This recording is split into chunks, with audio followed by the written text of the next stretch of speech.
Hi everyone, it's Sue. Today I'm going to talk about the welcome. It's really important. You know, we are hosts after all, and we are welcoming guests into our home, whether it be an entire apartment or whether it be a private room actually in our homes.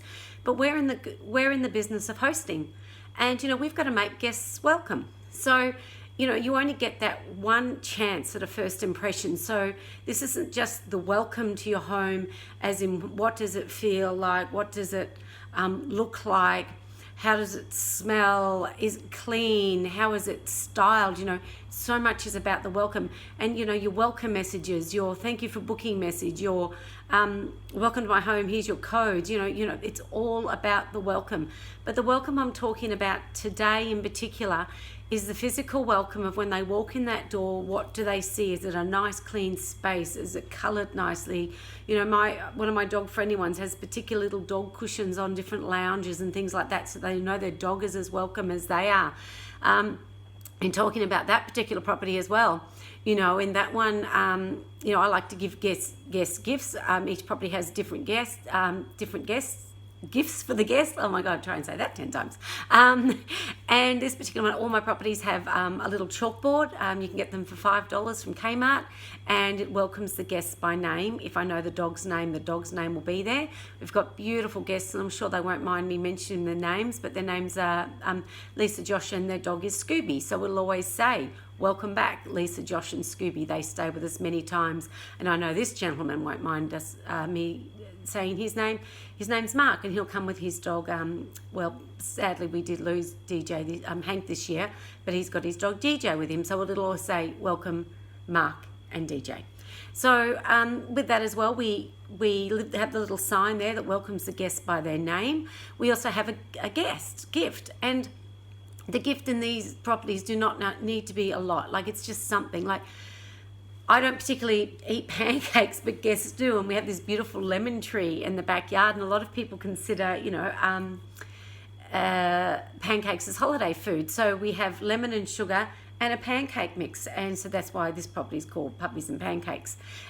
So we leave the lemon, we leave the sugar, we leave the pancake mix, and underneath the little sign, that's where the welcome book is left as well, which is the compendium, all the information about the property, the barbecue, your checkout expectations, Wi-Fi information, all that. We'll get into that another time, but that's called the welcome book.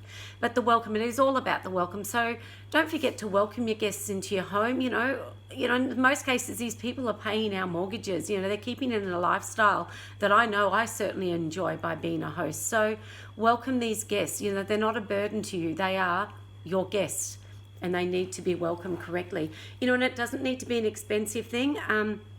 The pancake mix doesn't cost me a lot. And in another property, I leave Tim Tams. In another property, there's little handmade, homemade cookies. But just to welcome guests individually, and I'll do little extra things for an international guest as well. I might leave them a little kangaroo or a little stuffed koala or something like that if they're coming in from overseas. Getting back to the puppies one again, with the pancakes, we have a little dog biscuit treat which costs mere cents each, and we tie a little curly ribbon around that because the dogs are also very welcome, and it's so important to welcome the dogs in this property as well, because they are just as welcomed as the humans that stay there. You know, we'll give little welcome back signs, maybe an extra bit of chocolates for guests that return several times. Like, I've got guests that have stayed with us up to 8 times now in some of our properties. If someone's celebrating an anniversary or a special birthday, we might, you know, put a bottle of champagne out for them, some bubbles, something special like that. So think about your guests, think about that first impression and how you'd like to welcome them. It doesn't need to be expensive, and you don't have to go to a lot of effort. Even a balloon, we keep birthday balloons in the cleaners cupboards. So if someone is coming in for their birthday, it's simply a matter of letting the cleaners know who's preparing the property for your guests, and they blow up a balloon that says happy birthday, and we slot that in with the little chalkboard. So it doesn't need to be much, and it doesn't need to be expensive, but it needs to be special, and it needs to come from your heart, and guests will feel that. And if they feel welcome like that, you get off to such a great start. And with a great start, if you've got everything else right and you've been following my tips, you'll certainly be getting those 5-star reviews. You'll be up in the data. You'll have great occupancy, and you'll have an amazing little business. Okay, so happy hosting, everybody. Don't forget to welcome their guests. Happy hosting.